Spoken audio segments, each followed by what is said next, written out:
이사야서 1장 21절에서 31절까지입니다.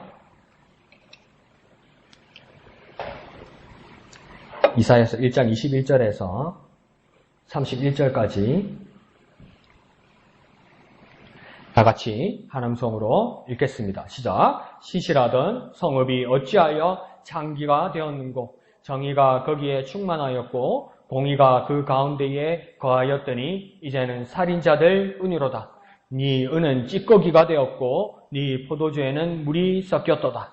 네 고관들은 패역하여 도둑과 짝하며 다 뇌물을 사랑하며 예물을 구하며 고아를 위하여 신원하지 아니하며 과부의 송사를 수리하지 아니하는도다. 그러므로 주 만군의 여호와 이스라엘의 전능자가 말씀하시되 슬프다. 내가 장차 내 대적에게 보응하여 내 마음을 편하게 하겠고 내 원수에게 보복하리라.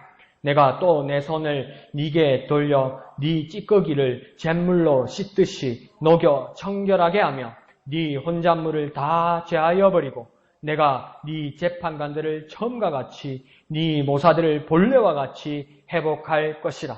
그리한 후에야 네가 의의 성읍이라 신실한 고을이라 불리기라 하셨나니 시온은 정의로 구속함을 받고 그 돌아온 자들은 공의로 구속함을 받으리라. 그러나 패역한 자와 죄인은 함께 패망하고 여호와를 버린 자도 멸망할 것이라. 너희가 기뻐하던 상수리 나무로 말미암아 너희가 부끄러움을 당할 것이요 너희가 택한 동산으로 말미암아 수치를 당할 것이며 너희는 잎사귀 마른 상수리 나무 같을 것이요 물 없는 동산 같으리니 강한 자는 사모라기 같고 그의 행위는 불티 같아서 함께 탈 것이나 끌 사람이 없으리라. 아멘. 이제 이사야서를 이번 주중부터 보고 있습니다. 글쎄요, 성경을 이렇게 구약부터 이렇게 보다가도 창세기 재밌고 출애굽기 재밌고 레위기 막 어려우시다가 또 역사서 가면 좀 괜찮고 열왕기서도 왕들 얘기하니까 괜찮고 역대기 상을 딱 패니까 막 족보가 막 나오는데 한 10장 가까이 나오죠. 와 이러다가 그것도 고비 넘어가면 재밌고 그 다음 뭐 느헤미야, 에스라 뭐 그대로 재밌죠. 시편은 뭐 시니까 볼만하고 욥기 이야기도 재밌고 그러다가 이제 예언서 딱 들어가는데 예언서 두꺼운 거 2개 딱 들어오면 뭐 이사야서, 예레미야서 이거 뭔 말이야 이렇게 되는 거죠. 근데 그 이사야서나 예레미야서를 쓴 그게 대한 해설을 붙인 그 구약의 신학자 전문가들도 뭐라고 이야기하냐면 이사야서나 예레미야서를 읽고 이 줄거리가 무엇이라고 요약할 수 있느냐 이럴 때 요약할 수 없다고 이야기합니다. 왜요? 특히 이 대선지서라는 것은 분량이 일단 많아서 대선지서거든요. 근데 이 이사야나 예레미야에 하나님께서 예언의 말씀을 줄 때 그때 주시는 말씀이니까 이게 쭉 연결되는 이야기가 아니에요. 그리고 또 1장부터 읽어보면 알지만 그 좋은 얘기가 별로 없어요. 이대로 하면 다 죽을 것 같고 이 세상에 남아있을 인간이 아무도 없을 것 같고 막 다 나쁜 놈이고 막 다 죽일 놈이고 막 그냥 팽팽하게 이 세상에 아무것도 없을 것 같잖아요. 그런 분위기니까 그렇게 뭐 부담이 가고 그런 거죠. 그런데도 이 말씀을 우리 같은 경우에는 QTG 매일 성경에서 이렇게 부분 나누어진 거 있잖아요. 그 문맥만 그날 이해하고 소화시키는 것만 해도 잘하고 있는 겁니다. 근데 막 하다가 모르겠는데 막 짜증 싫어 이러면서 덮으면 평생 막 이사야서 예레미야서 이러는 거예요. 그러면 안 돼. 그러니까 그 부분이라도 그 단락이라도 우리에게 할당된 부분이라도 그 문맥 안에서 그 말씀을 전체 그 부분을 이해하려고 하면 이게 딱 엮어지는 겁니다. 그러니까 이번이 좋은 기회니까 이사야서를 그렇게 볼 수 있다. 그렇게 생각하면 좋을 것 같습니다. 그래서 1장을 계속 이야기하면서 그렇게 뭐 좀 이렇게 좋지 않은 이야기들, 부정적인 이야기들, 문제 있는 이야기들이 계속 지적되고 있습니다. 그래서 21절에 보면 신실한 성읍이었던 도시가 타락했음을 이제 한탄하고 있습니다. 그 하나님의 말씀을 이사야가 하고 있는 거죠. 신실한 성읍이었는데 그 도시가 타락하였다. 근데 그 도시가 어떤 모습으로 타락하였다고 21절에 이야기하고 있냐면 신실했던 성읍이 뭐가 되었다고 합니까? 창기가 되었다. 이렇게 합니다. 그러니까 쉽게 말하면 뭐냐면 팔아먹었다 이 말입니다. 팔아먹었다. 그러니까 하나님께서도 어떤 그 가난한 사람들, 어떤 고생한 사람들의 어떤 작은 모습이라도 하나님 앞에 헌물로 나올 때 하나님 그것을 기쁘게 받으신다고 했는데 하나님이 뭘 두 가지를 안 받았다고 했냐면 더러운 짓을 한 것과 그다음 창기의 예물을 받지 않는다 이렇게 이야기를 했어요. 하나님께서. 그러니까 이게 뭡니까? 가장 순화해서 말하자면 가장 뭡니까? 극한 직업이라는 거죠. 가장 천시받았던 직업이라는 거죠. 그런데 지금 자본주의 사회나 일반 사회에서 생각할 때 가장 가난한 나라에서 관광산업이 많을 때 가장 많은 직업이 뭐냐면 이 창기들입니다. 창기들. 그러니까 더 이상 할 것이 없을 때 이런 일들이 일어나는 거죠. 그러니까 가장 극한 자리에서 더 이상 할 것이 없을 때 자기에게 있는 가장 숨겨야 될 것을 상품에서 판다는 것이죠. 그러니까 지금 이 신실했던 성읍이 하나님의 성읍이 창기가 되었다는 말은 쉽게 말해서 뭡니까? 팔아먹었다는 겁니다. 거룩한 하나님의 임재가 있던 그곳을 자기가 뭡니까? 다 망가뜨려 놓고 이제 먹고 살라고 지금 뭐 한다는 겁니까? 신실했던 성읍들을 창기로 만들어서 팔아먹었다는 겁니다. 그러니까 어떤 식으로 팔아먹었다고 얘기할 거예요? 욕심을 위해서 좋은 것을, 그러니까 하나님의 신실했던 성읍이라는 것은 좋은 성읍이었죠. 귀한 성읍이었겠죠. 거룩한 성읍이었겠죠. 그 도시를 뭡니까? 나쁜 것으로 팔아먹었다는 겁니다. 그러니까 쉽게 어떻게 이야기해 볼까요? 저 어릴 때만 해도 엿장수들 있으면 폐지, 빈병, 이것뿐만 아니라 집에 있는 거 괜찮은 냄비, 이런 것도 다 받고, 솥도 받고 이랬잖아요. 그러니까 뭡니까? 정신없는 어린애들 뭡니까? 그 엿이 그래 먹고 싶어가지고, 뭡니까? 할머니 비녀 빼난 거 뭡니까? 팔아먹고 이러다가 막 난리 나고 그러잖아요. 비녀 팔아가지고 엿 바꿔먹고, 이 이야기예요. 할머니 은비녀, 금비녀, 그 귀한 비녀를 엿 바꿔먹은 거 똑같은 거예요, 지금. 그러니까 신실했던 성읍이 창기게 되었다는 것은 뭡니까? 그렇게 비참하게, 그러니까 아주 뭡니까? 죄송합니다. 바보 같은 짓을 했다는 거죠. 죄송합니다. 더러운 짓을 했다는 거죠. 거룩한 것에 대해서 더러운 짓을 해버렸다. 그렇게 폐역했다, 타락했다. 그렇게 이야기하는 겁니다. 그래서 22절은 이 상태를 비유하기를 뭐라고 얘기하냐면 은이 무엇이 되었다고 22절에 이야기하냐면 찌꺼기게 되었다. 포도주는 어떻게 했다고 합니까? 물이 섞였다 이렇게 얘기합니다. 그러니까 은이 찌꺼기게 되었다는 것은 어떤 것이냐면 금하고 다르게 은이라는 것은 뭡니까? 금은 24K, 18K, 이제 진짜 14K도 있고, 외국에 하는 거 10K도 있더라고요. 그 완전 값어치 막 떨어지죠. 그죠? 그래도 이렇게 뭡니까? 다른 철들을 섞어 넣는 그게 이제 어느 정도 그게 통용이 되는 거죠. 근데 은은 뭡니까? 100% 왜 있습니까? 거의 없죠. 그러니까 은은 거의 100%예요. 100%. 그 외에 다른 것들이 섞이지 않죠. 그러니까 그게 고대 사회로부터도 통용된 거예요. 은이란 것은 그냥 100%로 쓰는 거죠. 순은이 아니면 그것이 가치가 없는 거죠. 그런데 거기에다가 무엇이 섞이면 그건 뭡니까? 이게 90% 은이구나, 80% 은이구나 이렇게 말하지 않고 이 전체를 뭐라고 하냐면 가짜라고 이야기하는 겁니다. 가짜. 그러니까 은에다가 찌꺼기가 섞였다는 것은 뭡니까? 가짜가 되었다는 겁니다. 그만큼 주의 깊게 세공하고 가공하지 못한 것을 말하는 것이죠. 그러니까 이게 뭡니까? 폐기물이 된 겁니다. 폐기물. 그리고 또 이 포도주에 물을 섞었다는 말은 뭐냐면 이 이야기를 잘 할게요. 요한복음에서 요한복음에는 예수님의 7가지 기적, 이적을 이야기했는데 첫 번째 기적이 뭡니까? 가나 혼인산 취집에서 물을 뭐로 만들었습니까? 포도주를 만들었어요. 그러니까 뭡니까? 그 좋은 포도주가 나왔으니까 그 잔치하던 사람들이 뭡니까? 연회장, 그러니까 그 책임자를 불러서, 매니저를 불러서 뭐라 그러던가요? 보통 사람들은 말이야, 잔치집에 와서 포도주를 처음에는 좋은 거 내가지고 술이 알딸딸딸딸 이러면 막 거기다 물 섞어가지고 막 안 좋은 거 내더만은, 야, 너희들은 끝까지 좋은 거 내네? 이러는 거예요. 그러니까 옛날에 뉴스 많이 안 났습니까? 우리나라에도 룸사롱 같은 데 가면, 그러니까 첫 방에 막 독한 술 먹여가지고 막 정신이 없으면 이제 막 그러면 뭡니까? 막 술집 마담들이 뭡니까? 사장님 더 좋은 거 시킬까? 더 드릴까? 이러니까 막 정신이 더 가져와 그러면 뭡니까? 그 양주에다가 보리차 타가지고 막 마시던데 이게 물 마시는 거니까 양주 마시는 거니까 모르고 막 그 마시고 나중에 계산서 보면 막 100만 원 샀고 어떨 때 1000만 원 샀고 이러는 거 아니에요. 근데 그 짓을 했다는 겁니다. 근데 이게 왜 또 이게 포도주 100% 같은 의미가 중요하냐면 우리나라 사람 같은 경우에는 포도주라는 것이 이해가 잘 안 갑니다. 우리나라의 포도주를 담그면 그냥 포도만 가지고 담글 수가 없습니다. 그래서 뭐 넣습니까? 설탕 넣고 소주 넣어요. 근데 그걸 왜 넣냐면 우리나라에서 자라는 포도들은 뭐냐면 일조량이 부족합니다. 그러니까 그 햇볕이 부족합니다. 그래서 그냥 외국식으로 포도만 이렇게 쟁겨 놓으면 그게 부패합니다. 곰팡이 생깁니다. 그럼 포도가 되지 못해요. 그런데 이스라엘이나 중동이나 따뜻한 남쪽, 지중해 쪽에 있는 자라는 포도들은 뭡니까? 일조량이 엄청나죠. 햇빛이 엄청나죠. 그러니까 당도가 엄청 높아지는 거예요. 그리고 중동 같은 데는 뭡니까? 우리나라 사람들 말 잘하는 겁니까? 이 동네 과일이 왜 맛있습니까? 그러면 보통 꼭 뭐랍니까? 일교차가 심해서 과일이 육질이 단단하고 그렇잖아요. 그러니까 중동 같은 이스라엘 같은 지역이면 거기다 포도를 캐하면 낮하고 밤하고 온도차가 얼마나 심합니까? 거기서 뭡니까? 이 당도가 또 커지는 거죠. 그러니까 이런 포도들은 아무것도 안 섞어요. 그러니까 그냥 순수 포도만 가지고 쟁겨서 발효되게 해서, 그러니까 이게 뭡니까? 발효돼서 포도주가 되기도 하지만 뭡니까? 아무것도 안 넣었기 때문에 또 뭐라고도 이야기하냐면 발효된 포도즙이라고 이야기합니다. 그러니까 포도즙이면 이해 가겠죠? 우리나라도 건강원에 가서 포도즙 그 비닐을 싸가지고 먹잖아요. 근데 그거는 진짜 그냥 막 달고 나잖아요. 달고 나니까. 포도즙도 내가 볼 때는 포도만 안 넣었어. 우리나라 건강원에. 설탕 탔어. 내가 볼 때는. 그런데 여기서는 뭡니까? 이 나라에서는 포도주에다 뭐 섞으면 잘못된 거라는 겁니다. 그러니까 여기다가 뭘 섞었다고 합니까? 물을 탁한 거죠. 물을 탄 거.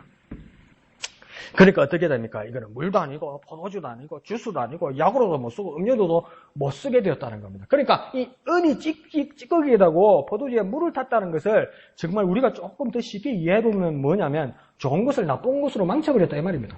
굳이 그렇게 할 필요가 없는데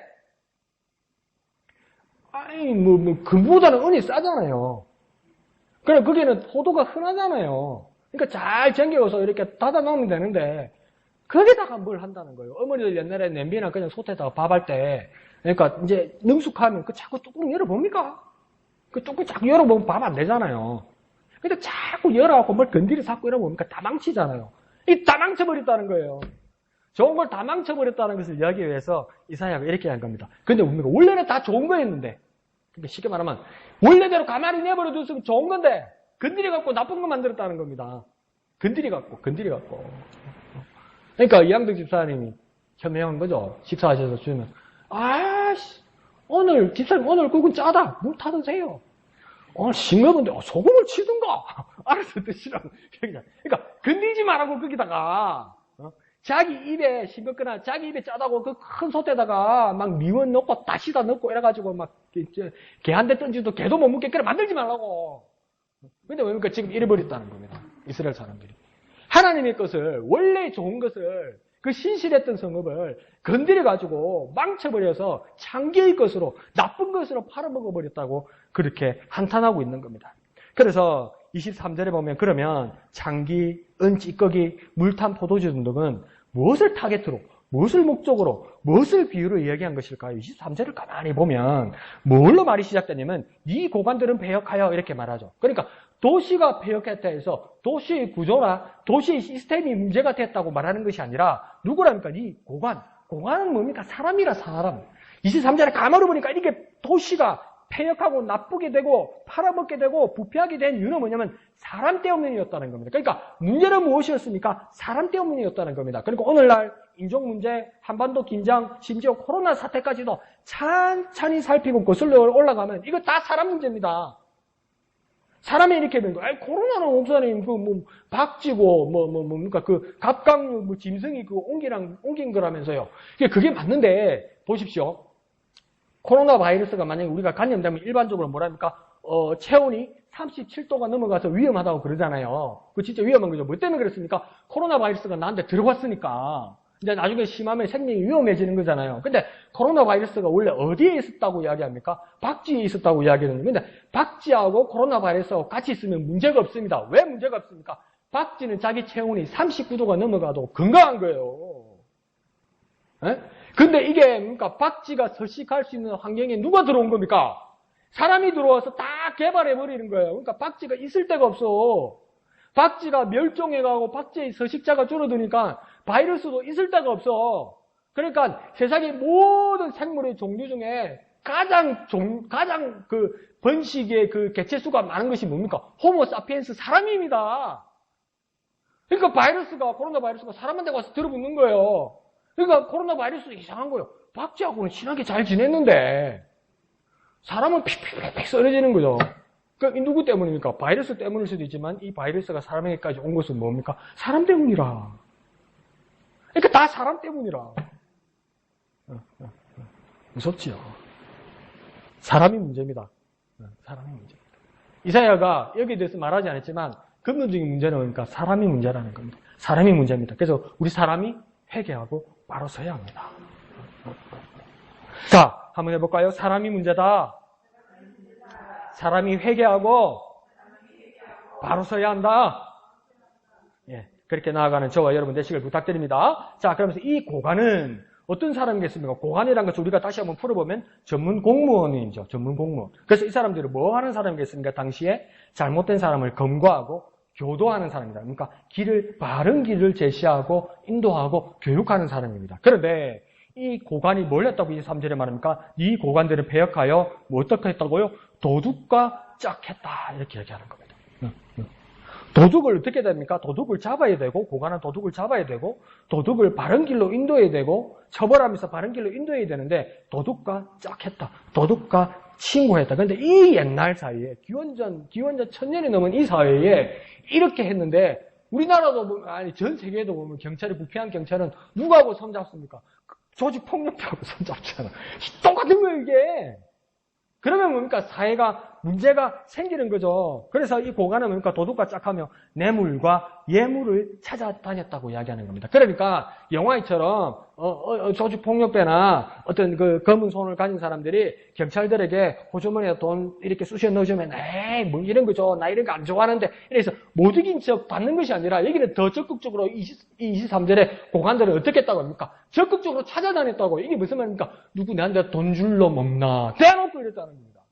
얼마나 부패했는지, 얼마나 폐역했는지. 누가 나한테 돈 줄 놈 없나? 너 도둑질 해가지고 번 돈인데 갈라먹자 이러면서 오는 사람들이니까 고급 공무원이었다는 것이죠. 그런데 이 상태가 얼마나 심각했는지 이사야를 통해서 하나님께서 이 성읍을 평가할 때는 뭐냐면 네 고관들은 폐역하여 도둑과 짝하며 뇌물을 사랑했는데 얼만큼 뇌물을 사랑했다니까? 다 뇌물을 사랑했다니까. 전부 다.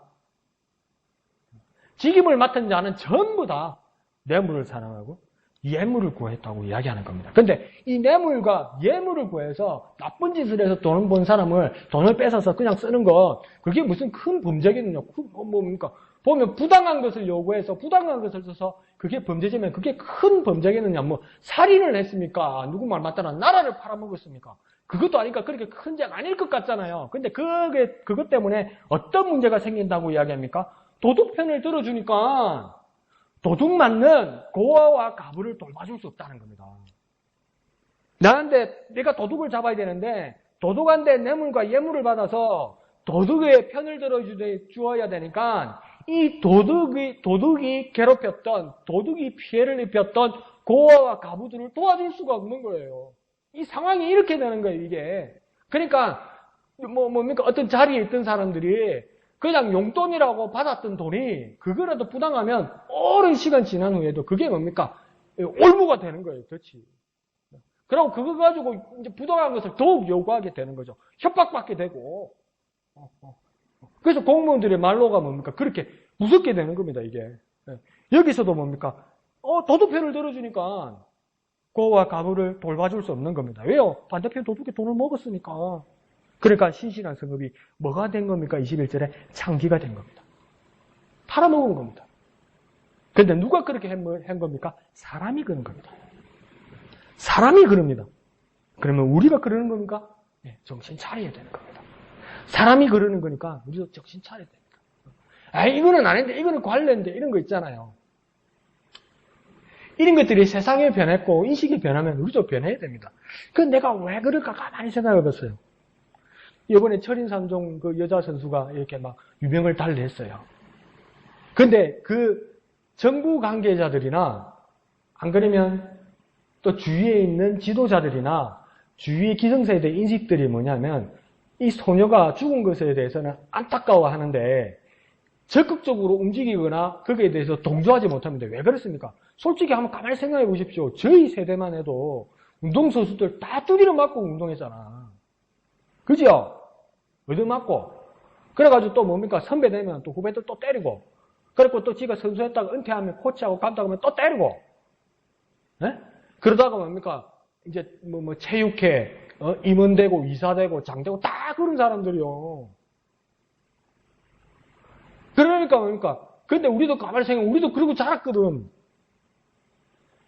그런데 뭡니까? 나도 그랬으니까 덮고 넘어가야 되는 게 아니고요.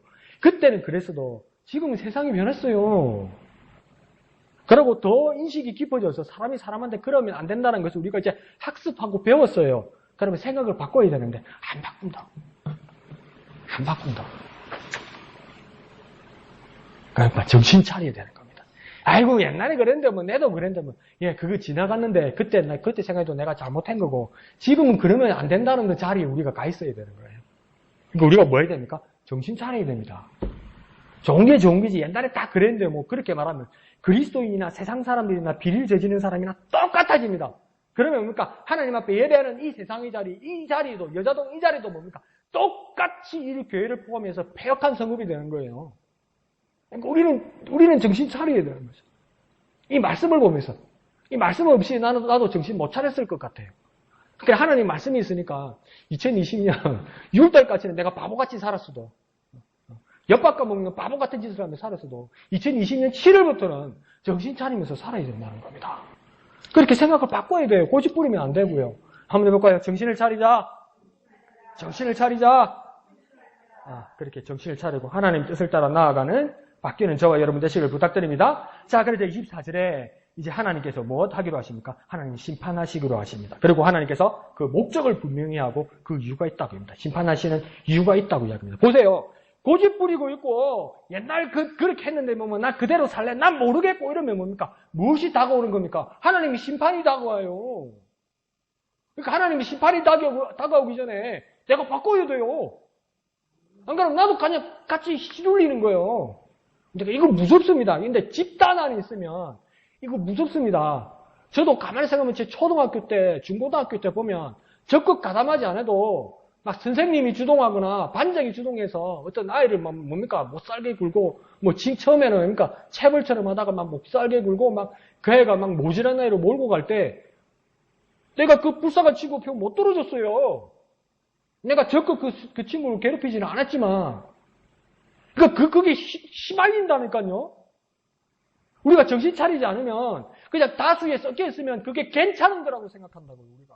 그러니까 지금 광야를 나온 모세 시대에 광야를 같이 나온 200만의 이스라엘 사람들도 뭡니까? 한두 사람이 불평하는데 그게 파도처럼 막 강물처럼 이렇게 불어나니까 그 편애들 뭐 오를 거라고 생각했던 것이죠. 모세와 아론을 대적하는 것을. 그래서 다 죽잖아.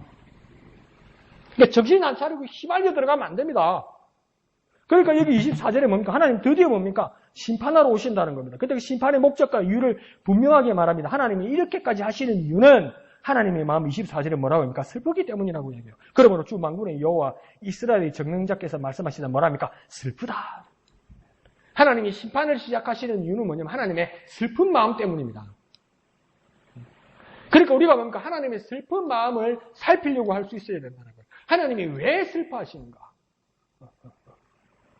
여러분 부모님이잖아요. 여러분 부모니까 여러분의 자녀들 마음을 어느 정도 읽기 시작하잖아요. 그러니까 자주 부딪히니까 알게 되잖아요. 연로하신 부모님 모시다 보면 어떤 마음이라는 거, 뭐 때문에 이렇게 행동하신다는 거 조금 감이 잡히잖아요. 그러니까 저와 여러분도 뭡니까? 하나님께 조금 더 가까이 하고 하나님을 조금 더 바라보고 하나님 말씀을 조금 더 묵상하고 하나님 앞에 조금 더 기도하면 하나님이 왜 슬퍼하실까가 잡히기 시작한다는 겁니다. 근데 하나님께서 심판하시는 이유가 하나님이 슬퍼하시는 이유라고 이야기하는 겁니다. 왜요? 탄식할 만큼 실망스럽다는 겁니다. 그냥 내버려 두었다가는 큰일 날 것 같은 그 탄식하는 마음, 실망스러운 마음, 슬픈 마음이 하나님께 있다는 겁니다. 그래서 하나님께서 이 슬픈 다음에 뭐라 합니까? 내가 장차 내 대적에게 보응하여 내 마음을 편하게 하겠고 이러면서 하나님 뭐라 합니까? 원수에게 보복하겠다고 하는데 원수에게 보복하는 목적이 뭐라고 이야기합니까? 하나님의 마음을 편하게 하기 위해서. 그 여기서 마음이 걸리는 거예요. 와, 하나님 독하네. 하나님 자기 마음 편하고 다 때리지 비네. 와, 이거는 뭐 김일성보다 더하네. 히틀러보다 더하네. 하나님 기분 나쁘다고 확 썰어버리고. 그래 팍 쓸고 나면 하나님 시원하다고 하나님 마음 편하고. 그게 하나님 심판이다. 와, 진짜 오늘 접수 안 되네, 접수 안 돼. 그럼 마음 안 듭니까, 솔직히? 안 들었구나. 나만 나쁜 놈이구나. 근데 이걸 어떻게 우리가 한번 이해를 해봐야 될까요? 이렇게 한번 이해를 해봅시다. 이건 어떤 뜻이냐면, 후회하는 하나님 마음 때문에 그 하나님 마음이 바로잡아서 위로함 받으려 하는 하나님의 목적이라는 겁니다. 그러니까 하나님의 심판은 다 썰어서 죽여서 쏙 지원하려는 하나님의 의도가 아니라 후회하고 슬퍼하시는 하나님 마음 때문에 하나님께서 나서셔서 바로잡고 위로함 받으려 하는 것이 하나님 목적이라고. 그러니까 바로잡고 위로함을 받고 위로함을 주어서 하나님 마음이 편하다는 겁니다. 그러니까 여러분 자녀를 키워봤으니까 이거 100% 이해할 수 있는 거예요. 자녀들이 엄마 말을 안 들어. 한 번 봐주고 두 번 봐줬어. 그런데 이렇게 말을 안 들어서 밖에 나가면 엄마 욕먹이고 아빠 욕먹이고 식구 욕먹이고 쟤도 진짜 나쁜 애로 낙인 찍힐 것 같아. 더 이상 엄마가 참으면 안 될 것 같아. 그래서 엄마가 매를 들었어요. 매를 들어서 그래서 뭡니까? 막 이러면 안 된다고 막 애한테 해초리 한 번 칠 때 엄마는 가슴이 시갈기처럼 괴롭죠. 그러면서도 때렸어요. 근데 어떤 엄마가 말 안 듣는 애를 탁 때리면서 바로 잡으려고 때리면서 편하다 시원하다 그럴 엄마가 어딨냐고. 간혹 가다 보니까 지난달에 한 두 명 있더라고. 우리나라에 창녕에 한 명 있고 뭐 어디 한 명 있긴 있더라고. 그래서 빼고 뭐 그러죠? 그러니까 하나님도 그러니까 하나님의 백성을 심판한다고 이야기할 때 그게 하나님의 마음을 편하게 한다는 겁니까? 엄마가 아이들에게 매를 줘서 벌을 줘서 그 벌을 준 다음에 어떨 때 마음이 시원하고 편합니까? 애가 바로 설 때. 애가 이제 바로 살 때. 그것 때문에 애가 이제 다시는 나쁜 길로 안 갈 때. 그때 엄마 마음이 어떻게 합니까? 시원하고 편하죠. 그 하나님 마음도 그게 그렇게 편하고 싶다는 겁니다. 마음에 안 드니까 다 쓸어버리고 다 죽여버리고 다 없애버려서 시원하다. 그 말이 아니고요. 정말 그 잘못된 백성들을 하나님 후회하는 슬퍼하는 그 마음 때문에 직접 이곳에 오셔서 이 폐역한 이 성읍에 오셔서 심판하셔서 그 남은 백성들이 하나님 앞에 바로 서는 그 순간을 볼 때 하나님의 마음이 편하시다는 겁니다. 그러면 이해가 가죠, 그죠? 이것 때문에 한 사나를 제가 고민을 했어요. 이걸 어떻게 이해를 해야 되지? 그러니까 다시 말하면 하나님의 슬픈 마음이 하나님 후회하는 마음에서 바로잡고 또 위로함을 받고 또 우리에게 위로함을 주시기 위해서 그래서 그것이 접수될 때 하나님께서 무엇입니까? 마음이 편하시다는 겁니다. 그래서 하나님의 심판에서 슬픈 마음과 하나님의 위로하심을 깨닫는 우리, 선포하는 우리가 돼야 하나님의 심판을 제대로 이해하는 겁니다. 그러니까 우리가 하나님의 심판을 이해하는 것은 두 가지를 이해하면 되는 겁니다. 하나님의 슬픈 마음과 하나님의 위로하심. 하나님의 슬픈 마음과 하나님의 위로하심. 하나님의 심판에 대해서 두 가지요. 한번 해볼까요? 하나님의 슬픈 마음. 한번 해볼까요? 하나님의 슬픈 마음. 자, 다시 한번요. 하나님의 슬픈 마음. 하나님의 위로하심. 하나님의 슬픈 마음. 하나님의 위로하심. 이것을 이해할 때는 하나님의 심판을 이해한다는 겁니다. 그러니까 하나님의 심판이 무엇이냐? 오늘 이사야서를 통해서는 알 수 있는 게 뭡니까? 하나님의 슬픈 마음을 우리가 이해하고 하나님의 위로하심을 이해할 때 그것이 뭡니까? 진정한 하나님의 심판의 목적과 이유가 된다. 이거 잘 기억하셔서 어디 가서 가르쳐줘 보십시오. 깜짝 놀랄 거예요. 누가 가르쳐주다 그러면 내가 알았어 이래요. 누가 가르쳐주다 하지 말고 하나님께서 내게 깨닫게 해주셨어. 그래 해버리라고. 오, 그게 대단한데 이래 되는 거예요. 그럼 우리 교육 박 쓰는 거지. 자, 그러고 보니 25절에 하나님의 보복 심판 행위는 구체적으로 이제 나옵니다. 25절에 뭐라고 이야기하냐면 그 잿물로 씻듯이 녹여 청결하게 한다 이래죠. 25절에 보면 내가 또 내 손을 돌려 내 찌꺼기를 잿물로 씻듯이 녹여 청결하게 한다. 이 말이 뭐냐면 무엇을 잿물로 씻어서 찌꺼기를 없게 하느냐면 뭡니까? 22절에 나오는 뭡니까? 찌꺼기가 된 은, 분술물이 들어있는 은, 이 은을 뭡니까? 하나님께서 지금 뭡니까? 깨끗하게 하겠다는 겁니다. 잿물로서, 양잿물로서, 뭡니까? 불순물을 내는 광택을 내는 그것으로서 하나님 뭡니까? 깨끗하게 하시겠다는 겁니다. 그러니까 하나님의 심판은 무엇이었습니까? 회복이라. 깨끗하게 하시는 것이고 회복이라. 없애버리는 것이 아니라 막 피비린내서 다 죽고 막 썩고 막 까마귀 날아다니고 막 이런 게 아니고요. 뭡니까? 깨끗하게 하는 거예요. 회복하시는 거예요.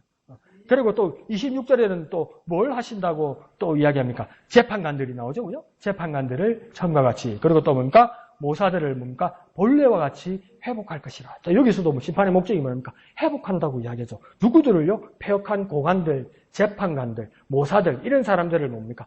처음과 같이, 본래와 같이 못 하신다고요? 회복한다고 하는 뭡니까? 되돌려 놓는다는 겁니다. 그러니까 이 사람들 본래 취임할 때부터, 이 직분을 맡을 때부터 나쁜 사람이 아니었다는 거예요. 패역한 사람이 아니었다는 거예요. 그러니까 21절에 시작할 때도 뭡니까? 시작으로부터 이 성읍이 패역한 성읍이 아니었고 신실한 성읍이었다고 이야기하잖아요. 그럼 신실한 성읍에 누구였습니까? 사람들이 있었죠. 그러면 이 고관들과 모사들도 이 신실한 성읍에서 시작할 때는 하나님 앞에 신실한 사람이었다는 거예요. 처음 시작할 때는 신실한 사람이었다는 거예요. 본래는 뭡니까? 하나님 앞에 신실한 사람들이었다는 거예요. 그러니까 하나님께서 뭐라고 했습니까? 처음과 같이, 본래와 같이 하나님께서 회복시킨다는 겁니까? 되돌려 놓겠다는 겁니다.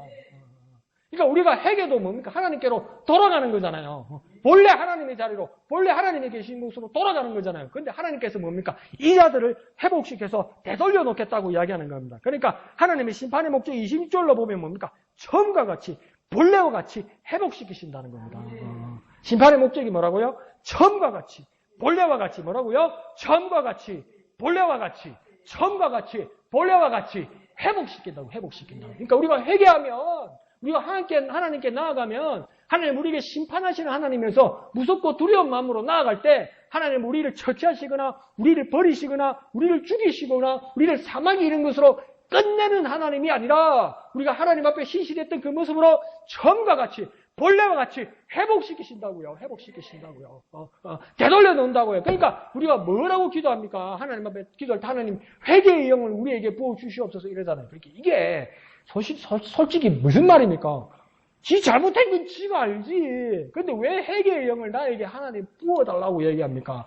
회개의 영은 내게 지금 있다는 겁니까? 없다는 겁니까? 없어서 뭡니까? 하나님께서 회개의 영을 나에게 부어달라는 거 아니에요. 넣어달라는 거 아니에요. 이 말은 뭡니까? 진짜 나쁜 놈이라서 내가 뭐 잘못했는지도 몰라. 내가 뭐? 이러는 거예요. 오늘날 대한민국 사회에서, 종교계에서 가톨릭 교인들이 이제 교인수가 많이 늘어나는 게 사실입니다. 근데 가톨릭 교인들의 그 교류 중에 뭐가 있습니까? 1년에 몇 번씩 고해성사해야 되죠. 고해성사. 이거 뭡니까? 담당 신부님들 앞에 가서 자기 죄를 고하면 그 죄에 대해서 당신 죄를 사함받았고 보속을 위해서 뭘 해야 된다는 숙제를 줘요. 근데 그게 다 잘할 것 같지요? 내가 누구한테 들었어. 성당 사람들한테 들었어. 연세 드신 분일수록 믿음이 없는 사람일수록 신부님 앞에 가서 고해성사를 하면 죽을 맛인지라. 그래서 내가 물어봤어. 왜 신부님 앞에 가서 고해성사인데 죽을 맛입니까? 그러니까 내 비밀을 말하는 게 부끄러워서 죽을 맛이 아니고 내가 뭘 그래 잘못했는데 라는 거야.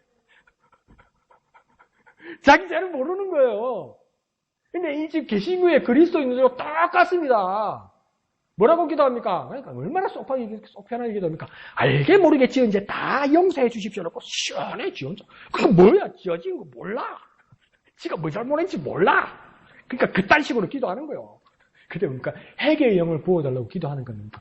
회개도 내 능력으로 안 되더라는 거죠. 그러니까 이 회개의 작업 가운데서 누가 역사하신다는 겁니까? 하나님께서 역사하신다는 거예요. 그러니까 오늘 심판 가운데서도 뭐랍니까? 이 고관들을, 모산들을 처음과 같이, 본래와 같이 회복을 뭡니까? 자기들이 회복하는 겁니까? 하나님이 회복시키시는 겁니까? 하나님의 심판으로 하나님이 회복시키는 거잖아요. 되돌려 놓는 거잖아요. 회개도 뭡니까? 우리가 하나님께 되돌아가는 거잖아요. 하나님께서 내게 회개의 영을 부어주셔서 내가 회개할 수 있도록 하나님께서 역사하신다는 겁니다. 진정한 회개는 뭡니까? 하나님께서 내게 이 능력으로 역사하실 때 회개할 수 있다는 겁니다. 이 일들이 놀랍게 일어나는데 이게 무엇을 통해서 일어나는 겁니까? 하나님의 심판을 통해서 일어나는 거예요. 하나님의 심판. 그러니까 하나님의 심판이 뭡니까? 끝장내는 게 아니에요. 끝장보는 게 아니에요. 그러니까 회복시키는 겁니다. 그러니까 진짜 성경에서만 하나님의 심판은 세상이 말하는 심판하고 다르지. 그죠? 세상에서 전쟁을 하니까 저것들을 심판하러 왔다고 그러잖아요. 그게 무슨 뜻입니까? 있는 폭탄, 없는 폭탄, 있는 총을, 없는 총을 다 쏴서 없애버리는 게 심판 아닙니까? 전쟁. 그거 아니에요. 다시 돌려놓는 것이 하나님의 심판이라는 겁니다. 그러니까 하나님의 심판의 목적은 무엇입니까? 처음과 같이 본래와 같이 회복시키는 겁니다. 그래서 지금 어려운 우리 한반도의 전국이나 코로나 사태를 극단적으로 말하는 사람들은 뭐라고 해야 합니까? 그런 말하는 걸 정말 싫어하는데 그 사람들. 그래서 또 그분들도 목사님이라 다 뭐랍니까? 하나님의 심판이라고 이야기해요. 그래서 그런가 하나님 앞에 심판받아서 하나님 앞에 벌받아서 딱 그 코로나 걸리는 거. 그럼 어떻게 한번 물어봅시다. 지금 진해 지역에는 진해 자체에서 사는 사람 그때 한 번은 주소지가 진해였지만 창원 신월동에 사니까 그분은 빼고 해외에서 오는 사람 빼고 주소지로 진해에서 사는 사람 중에 지금 현재까지 진해에서 코로나 걸린 사람 있습니까? 없습니까? 없죠? 할 사람도 없잖아요. 그러면 또 한 가지 물어봅시다. 그럼 진해에는 코로나 바이러스가 있겠습니까? 없겠습니까? 없다고요? 안 걸리면 없는 겁니까? 있을 수도 있다고. 봅시다. 저와 여러분이 하나님 앞에 신실하고 예수 그리스도의 이름으로 능력의 삶을 살면 감히 악한 마귀 권세 귀신이 우리에게 올 수 있습니까? 없습니까? 올 수 없죠. 예수의 능력이 있다면 올 수 없죠. 맞습니까? 내가 예수의 능력으로 예수 이름으로 성령 충만하면 다 쉽게 물어볼게. 내가 예수 이름으로 성령 충만하면 마귀의 권세가 나를 지배할 수 있습니까? 없습니까? 없지요. 그럼 마귀의 권세가 나를 지배할 수 없다고 그래서 내 주위에 이 진해 땅에 이 대한민국 땅에 마귀가 있습니까? 없습니까? 있지요. 그와 마찬가지로 내가 우리 진해 사람들이 아직은 코로나 바이러스에 감염된 사람이 없어요. 없는데 없다고 해서 진해 지역에 코로나 바이러스가 없다고 보장할 수 있습니까? 없습니까? 없다고요. 사람이 있을 수도 있다고요. 이게 얼마나 감사한 겁니까? 하나님 우리를 지켜주신 거 아니에요. 근데 이게 뭔가 언젠가는 잘못하면 우리가 그냥 랜덤으로 걸릴 수도 있다는 거예요. 그래서 걸렸다고 해서 내가 잘못했다고 말할 수 있냐는 거예요. 내가 범죄했다고 말할 수 있냐는 거예요. 근데 어떤 목사님은 그렇다고 이야기하는 거예요. 그래서 그 교회가 바이러스가 돌아빛네? 완전 도는 거지. 완전 돌아버리는 거지. 좋다. 그렇게 말해도 좋다 이거예요. 이 모든 것들이 하나님의 심판이라고 말한다고 칩시다.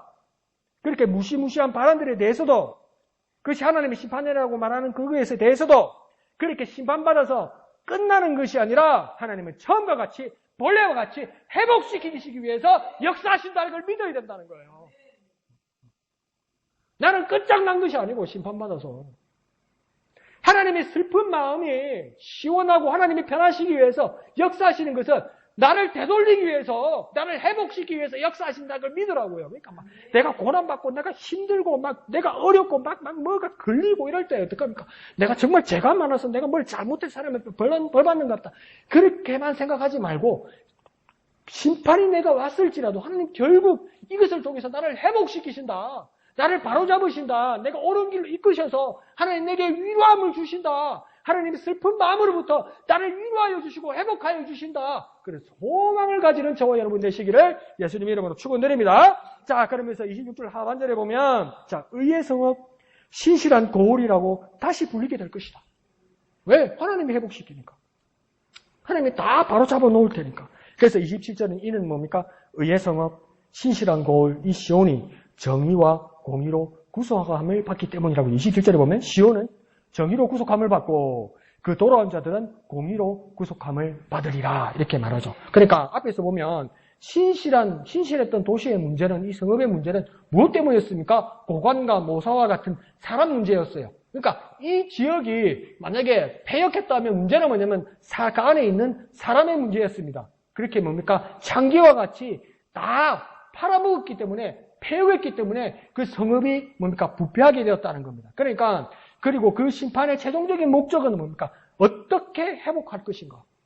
그것이 하나님의 주 관심사였다는 거예요. 회복시키는 것이 하나님의 주 관심사였다는 거예요. 그러면 어떻게 회복될 것인가? 어떻게 회복된 모습으로 나타날 것인가? 그것이 27절에 무엇입니까? 정의로 구속함을 받고 공의로 구속함을 받는다는 겁니다. 그러니까 이 정의로 구속함을 받고 공의로 구속함을 받는다는 말은 뭐냐면 하나님의 제도, 하나님의 법, 하나님의 말씀 안에 있는 그 정의, 그 정의, 그 공의 안에 있을 때 이게 가능하다는 겁니다. 그러니까 사람이 무엇입니까? 이 도시가, 신실했던 도시가, 변했던 도시가 이 정의와 공의 안에 있을 때, 그리고 그 도시 안에 있는 고관과 재판관들과 모사들과 사람들이 그 하나님의 정의와 하나님의 공의 안에 있을 때 무엇입니까? 다시 회복된다는 것이죠. 그러니까 하나님 말씀 안에 있을 때, 그 정의와 공의 말씀하신 안에 있을 때 이런 놀라운 일들이 일어난다는 겁니다. 그러니까 우리 그리스도인들이 첫째로 꼼수 부려서 이익을 추구하지 말고 정의와 공의 하나님 법 안에 순종해야 되는 겁니다. 근데 이게 참 어려워요. 그래서 그 앞에 말한 것처럼 정신 차려야 된다는 거예요. 정신 안 차리면 그냥 다수에 쑥 끌려가는 거예요. 다수에 쑥 끌려가는 거예요. 그러니까 민수기라는 뜻이 뭐냐면 영어로는 민수기를 뭐라고 하냐면 영어가 어떨 때 억수로 쉬워. 여러분 민수기를 영어로 뭐냐면 넘버라고 합니다. 넘버 번호 숫자 할 때 넘버 있잖아요. 남바 자동차 남바 몇이요 이라는 거 있잖아요. 27645 뭐 이라는 거 있잖아요. 그 남바 이 주민등록 남바가 뭐고 710930 이라는 것처럼 남바 그걸 민수기를 영어로 하면 넘버라고 써 있습니다. 이 넘버가 뭐냐면 백성들의 수를 센 겁니다. 백성들의 수, 이스라엘 백성들의 수. 근데 이게요, 하나님께서 얼마나 그냥 휩쓸려가는 다수편을 하나님이 들지 않는지 들어왔을 때보다도 뭡니까? 인구수가 더 줄어듭니다, 이게. 넘버 이렇게 세는 걸 보면, 센 수를 보면 갈수록 광야 생활에서. 그러니까 뭡니까? 우리가 정신 차리지 않으면 그냥 다수의 좋은 게 좋은 거라고 어깨동무하고 이게 끌려가면 뭡니까? 심판받는 거죠. 그러니까 우리가 정신 차려야 되는 겁니다. 정신 차려. 어떻게 정신 차리느냐? 하나님의 정의와 하나님의 공의 안에 구속함을 받는 우리가 되어야 되는 거예요. 그 안에 있어야 되는 거예요. 하나님의 말씀 안에 있어야만 그렇게 되는 겁니다. 그러니까 정의와 공의에 하나님 말씀 안에서 순종해야 됩니다. 정신 차릴 때 하나님 말씀 안에 순종할 수 있는 거예요. 어떻게 정신 차리겠습니까? 매일 말씀 봐야지. 네. 뭐 여러분은 저랑 뭐 좋은 세상 만났죠. 새벽기도 안 해도 되고, 뭐 주일 오후마다도 점검 안 하고 막 이러니까 막 매일 성경 하는 건 몰라. 책 이름이 매일 성경이지 어제 매일 보라고 매일 성경인가 사고 막 이제 막 내 짱이 좋아져가지고. 자, 근데 뭡니까? 이제 오늘로부터 뭡니까? 정신 차려야 되는 거예요. 일주일에 한 번 보는 게 뭡니까? 매일 성경이 아니죠. 그건 뭡니까? 주간 성경이지.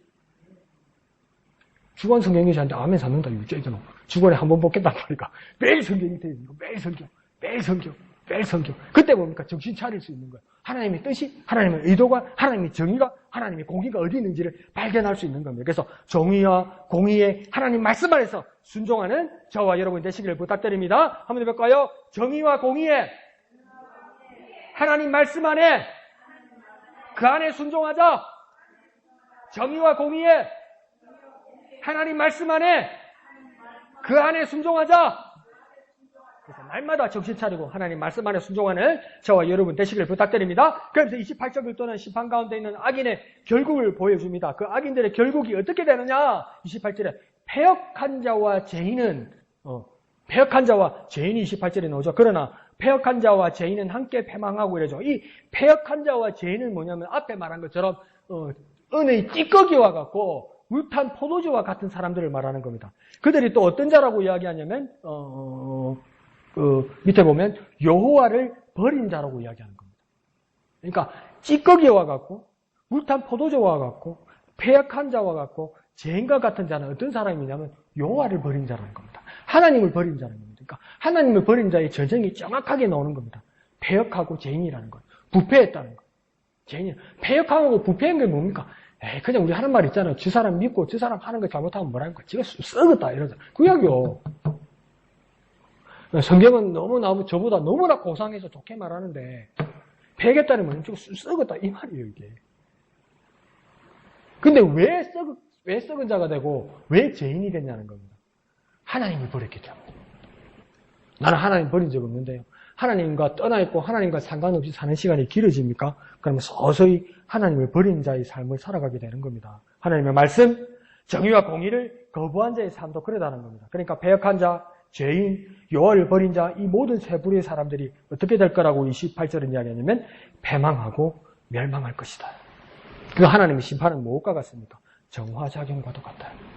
깨끗하게 하는 것과 똑같아요. 하나님의 심판은 뭡니까? 깨끗하게 하는 거죠. 깨끗하게 하는 거. 세상의 심판은 무엇입니까? 막 죽이고 살육해서 피비린내 나고 막 썩고 막 울고 불고 막 분기탱천하고 막 복수를 다짐하고 막 아수라장이 되는 게 세상의 심판이지만 하나님의 심판은 뭐냐면 깨끗하게 하는 정화작용이라는 겁니다.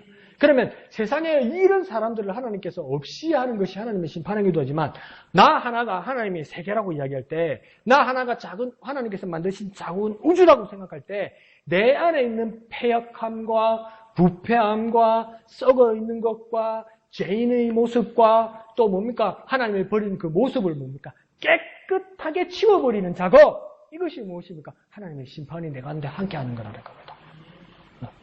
그래서 하나님의 심판, 하나님이 우리를 깨끗하게 하시는 그 일에 동참하고 그 일에 순종하는 저와 여러분 되시기를 부탁드립니다. 자, 그럼 29절에는 이제 29절에 희한한 이야기가 나오죠. 29절에 보니까 너희가 기뻐하던 상수리 나무로 말미암아 너희가 부끄러움을 당할 것이다. 이러죠. 그러니까 나무가 나오니까 이게 뭘까? 그러니까 또 어떤 나무라고 이야기합니까? 기뻐하던 상수리 나무. 여기 힌트가 있는 겁니다. 그러니까 상수리 나무는 나무면 나무인데 상수리 나무가 혹시 그거 아닙니까? 도토리 나무 아닙니까? 네, 정확하게 기억이 안 나네. 도토리 비슷한 거 맞지? 아닌가? 아니면 또 큰일 난다. 하여튼. 그러니까 별 그렇게 가치가 있는 게 아니니까 이스라엘에도 이 상수리 나무가 뭐냐면 많아. 지천에 깔려있는 게 이 상수리 나무라요. 근데 이게 기뻐하던 나무라니까 뭡니까? 뭔가 깨림직하죠? 그러니까 뭡니까? 이거 막 인격처럼 대하고 이 나무를 뭡니까? 사람처럼 뭘 좋아하고 애인처럼 내 자식처럼 여기면서 뭡니까? 좋아하고 기뻐했다는 겁니다. 이스라엘 사람들이. 근데 이게 뭡니까? 신실했던 패역한 성읍들이 상수리 나무를 그렇게 대했다는 겁니다. 그러니까 이 상수리 나무가 뭐가 됐다는 겁니까? 하나님을 버리고 우상이 됐다는 이야기예요. 그러니까 상수리 나무가 하나님을 버리고 자기들의 우상이 되었기 때문에 이 상수리 나무를 뭐 하고 있는 겁니까? 기뻐하는 것이죠. 좋아하는 것이죠. 그러니까 그 나무를 신으로 모시는 우상 숭배자들이 이스라엘에 많았다는 겁니다. 그러니까 어느 동네나 똑같아. 막 나무가 막 나무에다가 막 천대기 걸어놓고 막 풍선 따라놓고 막 대나무 꽂아놓고 막 붉은 천 푸른 천 막 걸어놓고 막 어디나 똑같아. 뭐 어느 나라나 똑같아. 막 돌비 큰 거 있으면 그거다 막 그림 그려가지고 막 해놓고 막. 그러니까 그거 요구하면 안 되지만 뭐 무학산에 가면 십자가 이것을 기대서 똑같아. 아니 그래 말하면 안 되지. 그러니까 이 뭡니까? 이 상수리 나무도 뭡니까? 자기들의 우상이 되어버린 것이죠. 그런데 30절에 뭐라고 합니까? 그 나무가 잎사귀가 마르고 물 없는 동산이 되어 죽을 것이다. 만약에 이 상수리 나무가 자기들이 기뻐하는 우상이 되고 자기들의 신이라면, 자기들의 하나님이라면 하나님은 스스로 있어야 되잖아요. 스스로 있을 뿐만 아니라 뭐 해야 됩니까? 그 앞에 나와서 경배하고 비는 자들에게 무엇을 공급해주고 뭐 필요를 채워주는 자가 뭡니까? 신이 되는 거 아니에요. 근데 이 상수리 나무는 30절에 뭡니까? 가뭄이니까 햇빛이 쬐니까 땅이 쩍쩍 갈라지고 강물이 안 오니까 죽어. 물을 안 주면 죽어. 누가 안 주면 죽는 거라. 이게 무슨 하나님이냐는 거예요. 그 결국이 나올 것이다. 너희가 하나님 위해 신봉하는 것, 하나님 위해 신뢰하는 것, 하나님처럼 받드는 것, 하나님처럼 기뻐하는 것, 하나님 대신 좋아하는 것, 이것들이 너한테 무엇을 공급해 주더냐? 얼만큼 제공해 주더냐? 결국은 그게 부서지고 깨지고 마르고 사라지지 않더냐? 그게 어떻게 이때까지 너희한테 하나님이 되었더냐? 어떻게 그게 우상이 되었더냐? 어떻게 신이 되었더냐? 이 말하는 거예요, 지금. 31절에 그 우상을 섬기는 강한 자는 사모라기처럼 힘없이 풀어지고 뜯어지고 말라 사라질 것이고 불지처럼 타서 사라져 버릴 것이다. 이게 무슨 말이냐면 삶 있죠, 삶. 삶이 그 많은 겁니까? 배 짤 때 쓰는 실재료잖아요. 그러니까 옛날 할머니들, 어머니들 어떡합니까? 그 삶아가지고 손으로 째가지고 그 다음 어떡합니까? 엄마들 방에 앉아가지고 치마에 들쳐가지고 물파기다 어떡합니까? 비비잖아요. 왜 비빕니까? 뭐 만들라고? 네, 실 만들라고. 그러면 이빨로 이렇게 쭉 밤새도록. 근데 그걸 그 삶 있잖아요. 외국에서도 그 그 실 있잖아요. 그걸 뭡니까? 꼬아가지고 이따만한 동아줄로 만들면 그거 진짜 튼튼하답니다. 여러분들 배 잡았으니까 이해 가시죠? 그게 동아줄로 만들었다고 생각할 때. 예? 근데 그게 최고의 약점이 뭡니까? 불이 붙으면 종이처럼 콕 터뜨린다. 그러니까 이 상수리 나무를 의지할 때 동아줄처럼 믿었다는 거예요. 얼마나 튼튼합니까? 그러니까 그 비슷한 게 어디, 요즘은 저는 나일론, 화학 섬유로 그 동화줄을 쓰지만 해군들 배 땡길 때, 옛날에는 큰 배들 땡길 때 뭡니까? 이 밧줄로 딱 땡기는 거 아니에요. 그 큰 배가 땡겨가지고 막 풍랑에도 뭡니까? 이 부도에다 묶고 나면 풍랑에도 안 흔들릴 정도로 그게 튼튼한 거 아닙니까? 근데 그게 최고의 단점이 뭡니까? 바짝 말랐을 때 불 붙으면 뭡니까? 종이처럼 팍 타버린다고요. 그러니까 그들이 그렇게 의지했다고요. 산 동화줄처럼 진짜 끊어지지 않는다. 진짜 튼튼하다. 확실히 믿을 수 있는 신이다. 상수리나무를 그렇게 믿었는데 불 같다 돼버리니까 딱 타버리더라고요. 종이처럼 타버리더라고요. 우상 숭배자들이 그러고 있더라는 거예요. 그게 어떻게 하나님이 되냐는 겁니다. 불티처럼 타서 다 사라져버릴 것이다. 그러니까 우리의 삶으로 한번 적용해보면 우리에게 가까이 있어서 친숙한 거 있잖아요. 또 사람들 있잖아요. 내가 좋아하는 거 있잖아요. 이게 우상이 될 수 있는 겁니다. 우상이. 그러니까 꼭 맞는 말은 아닌데요. 어떨 땐 내게 있는 식탐도 내게 우상이 될 수 있다고 생각되더라고요. 그러니까 아직도 그 버릇이 저 남아있는 것 같아요. 입으로는 말 안 하는데 어머니가 해주시는 밥 가운데서 해주시는 밥 가운데서 반찬 가운데서 아무 말 안 하고 한 그릇 뚝딱 할 때가 있고 내 입에 안 맞는 거 그냥 건강을 위해서 해주시는 반찬이 있으면 제가 뭐 어떤 말부터 나오는지 아세요? 엄마 밥 많이 먹으면 죽어요. 밥 제발 조금 담으세요 이러는 거. 밥 적게 먹겠다는 거지. 반찬이 마음에 안 드니까. 아직도 나도 모르게 편식하고 있는 거고 밥투정하고 있는 거고 내가 좋아하는 것에 식탐하고 있더라고요. 내가. 그거 우상입니다.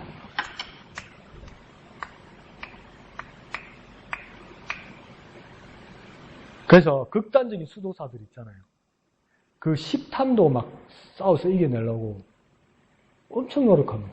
그게 맞다는 게 아니고 그게 지나치면 그 우상입니다. 그래도 목사님 내가 술로 먹습니까? 담배를 피니까 내가 노름을 합니까? 먹는 거 가지고 그러지 맙시다. 먹는 끝에 마음 상한다고 그러면 죄송한데 제가 극단적으로 말씀드리면 제 모습이 그렇더라는 겁니다. 그걸 만약에 어머니가 막 한 달 넘게 안 해주셨다. 그러면 막 다른 걸로 트집 잡고 삐지겠지. 그게 우상이 됐던 거지. 그 달큰한 맛, 그 짭짤한 맛이 되게 우상이 되어 있을 수도 있다는 겁니다.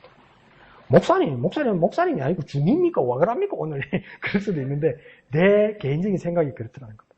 그런데 그런 것들이 다 뭡니까? 마르고 타서 사라질 것이다. 다 사라질 것이다.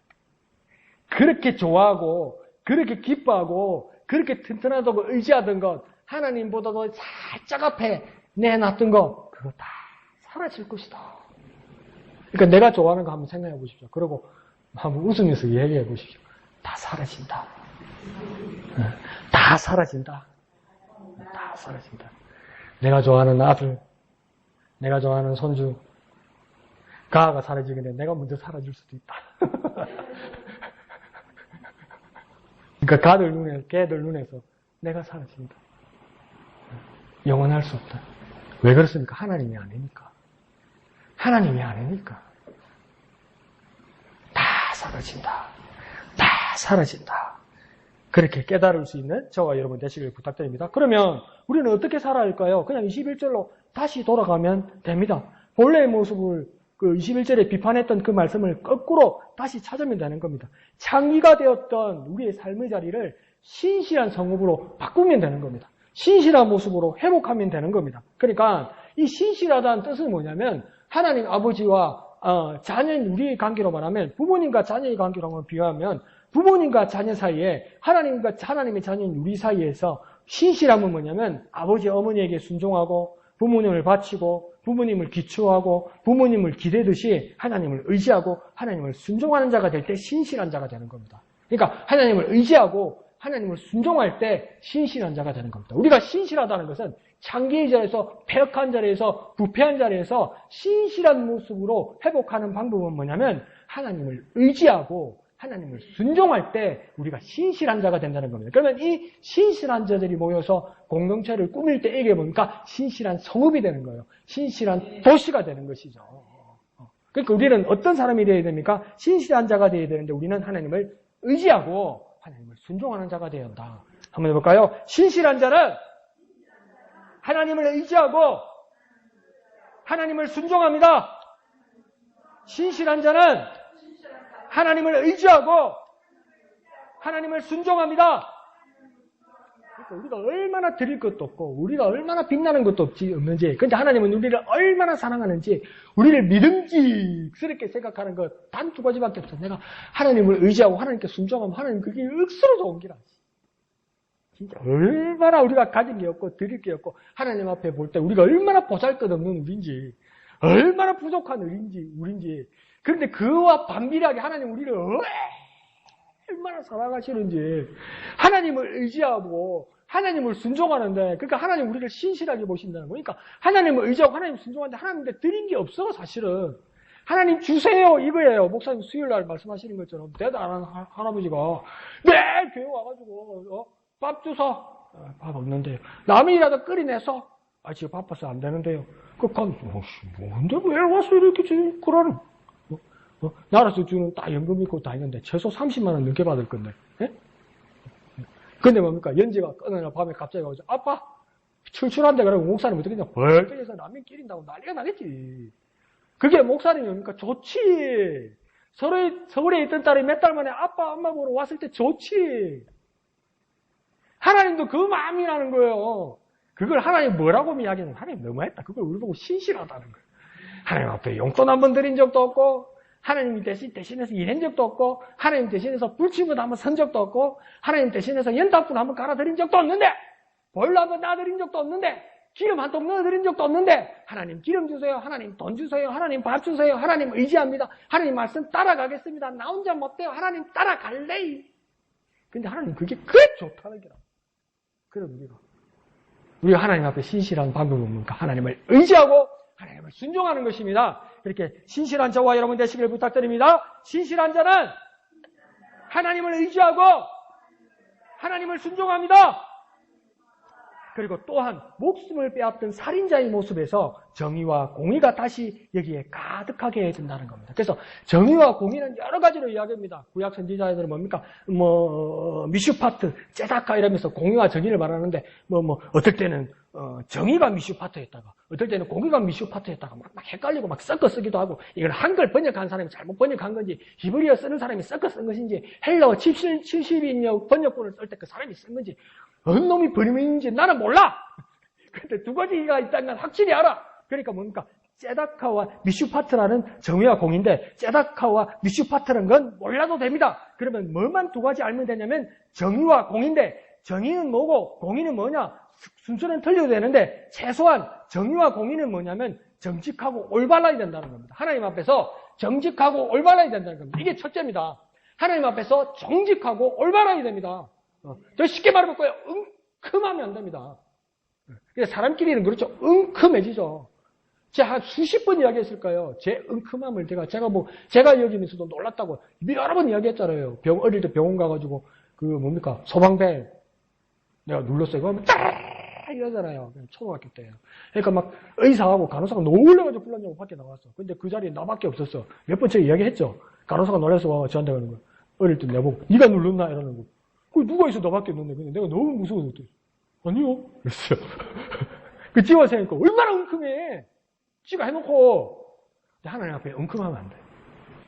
내가 무서워서 그랬지만 사람 앞에서는. 하나님 앞에서는 어차피 다 보시는 분이니까 하나님 앞에 은큼하면 안 돼. 그래서 올바르고 정직해야 돼요. 그게 뭡니까? 정의입니다. 또 정의와 공의 중에 하나는 뭐냐면, 이웃과 생명을 사랑하고 연약한 사람을 돕는 사랑이 있어야 됩니다. 그러니까 뭡니까? 사랑입니다, 사랑.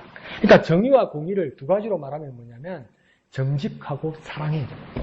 하나님 앞에서 정직하고 하나님의 뜻을 따라 사랑하는 자가 되어야 됩니다. 이게 뭡니까? 정의와 공의입니다. 그러면 두 가지만 하면 되겠네. 정의와 공의는 뭡니까? 정직과 사랑입니다. 뭐라고요? 정직과 사랑입니다. 사랑은요? 하나님도 사랑하고 이웃도 사랑하는 겁니다.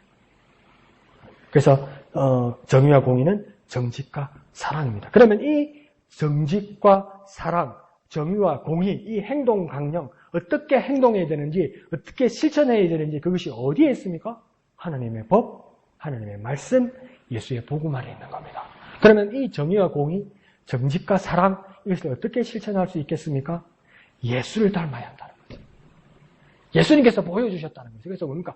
이 복음이라는 것, 이 그리스도교라는 것은 말 그대로 이 기독교 그리스도교라는 것은 뭐냐면 1단계는 뭐, 2단계는 뭐, 3단계는 뭐라서 왜 알아요? 뭐냐면 그다음 못 넘어간다. 자, 초등학교 2학년 때, 국민학교 2학년 때 기억납니까? 막 뺨 맞아가면서 손바닥 맞아가면서 뭡니까? 9단 외웠죠. 2는 2, 3은 6, 하다 막 6, 7이 그러면 58 그러면 또 두드려보고 막 이랬잖아요. 근데 왜 맞습니까? 9단 뭐냐면 두 자릿수 곱하기 못하고 나눗셈도 못하고 방정식도 못하니까. 그래서 뭐 외워야 이거 한다고 얘기했잖아요. 그러면 우리가 정의와 공의를 행하는 것은 뭡니까? 무엇을 외워야 될까요? 말씀을 외워야 될까요?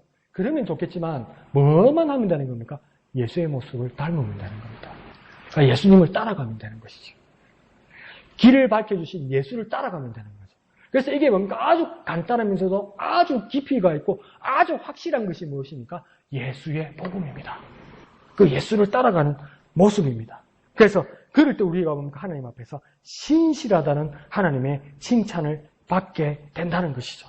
그래서 우리는 어떻게 결단하고 어떻게 기도할 수 있습니까? 신실함을 회복하게 하소서.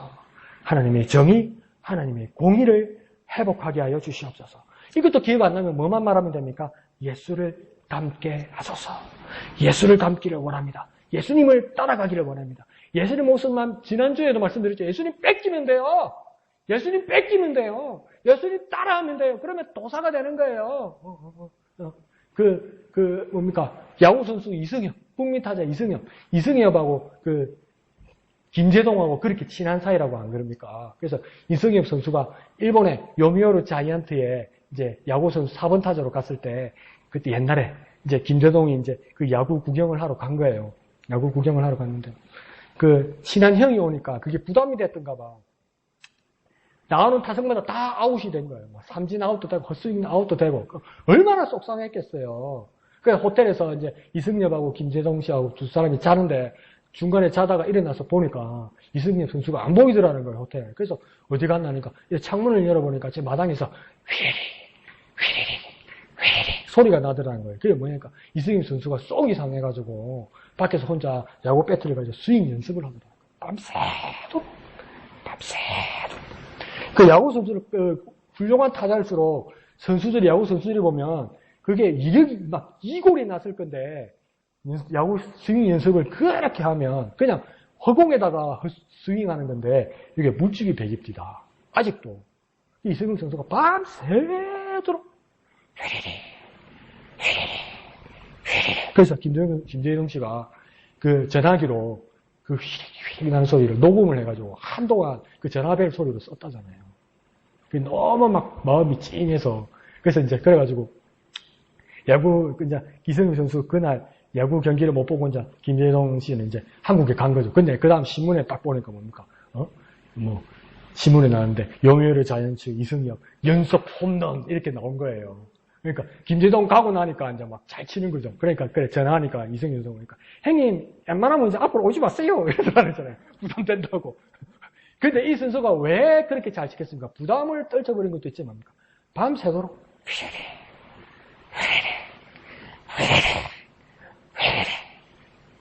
그 밤에 있는 거 보면 미친놈 아닙니까? 미친놈. 타자만 있고 우통 보고 그게 이승엽이죠. 누가 알겠습니까? 그 마음으로 그 다음날 타석에 딱 가서 본 경기에 가서 투수가 공연대 휙딱 넘어가더라는 거 아니에요. 그러니까 우리도 어떡합니까? 이게 바보 같은 모습이고 바보 같은 집 같은데 뭡니까? 예수님 와서 무슨 모습을 계속 뺏기고 따라하는 것. 계속 뺏기고 따라할 때 하나님 우리를 어떠한 사람이라고 본다니까? 신실한 자라고 본다는 겁니다. 신실한 자. 그래서 우리는 어떻게 합니까? 예수를 닮게 하소서. 예수를 따라가게 하소서.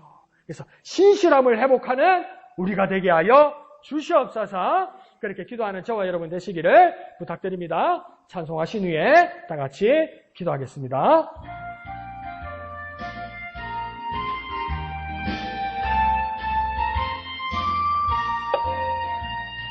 갈 길을 밝히 보이시니 주 앞에 빨리 나갑시다. 우리를 찾는 그 주 예수 곧 오라 하시네. 죄악 벗은 우리 영혼은 기뻐 뛰며 주를 보겠네. 하늘에 계신 주 예수를 영원히 섬기리. 우리를 오라 하시는 말 기쁘게 듣고 즐겨하세.